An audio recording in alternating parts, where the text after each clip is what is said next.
జాతీయ క్రీడా దినోత్సవంగా నిర్వహించుకుంటూ ఉంటాం. కారణం ఏమిటి అంటే ఈ రోజున మేజర్ ధ్యాన్ చంద్ గారి యొక్క బర్త్డే సందర్భంగా యానివర్సరీ సందర్భంగా నిర్వహించుకుంటూ ఉంటాం. సో వీరు 29 ఆగస్ట్ 1905లో వీరు జన్మించారు. తర్వాత 3 డిసెంబర్ 1979లో వీరు మరణించడం జరిగింది.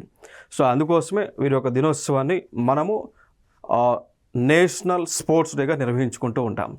సో మేజర్ ధ్యాన్ చంద్ గారిని ద హాకీ విజర్డ్ ఆఫ్ ఇండియాగా పిలుస్తూ ఉంటాం. కారణం ఏమిటి అంటే వీరు కెప్టెన్గా ఉన్నటువంటి సమయమున భారతదేశానికి ఒలింపిక్స్ నుంచి గోల్డ్ మెడల్స్ అనేటువంటివి సాధించడం జరిగింది.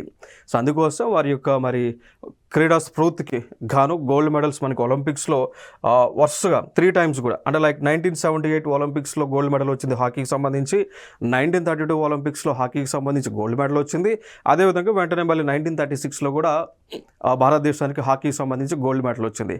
కాబట్టి గోల్డ్ మెడల్ తీసుకొచ్చినటువంటి సందర్భాన వారి యొక్క జన్మదినోత్సవాన్ని నేషనల్ స్పోర్ట్స్ డేగా నిర్వహించుకుంటూ ఉన్నాం. అదేవిధంగా ఇటీవల ఖేల్ రత్న అవార్డ్స్కి కూడా మేజర్ ధ్యాన్ చంద్ ఖేల్ రత్న అవార్డ్స్ అనేటువంటి పేరు కూడా పెట్టడం జరిగింది.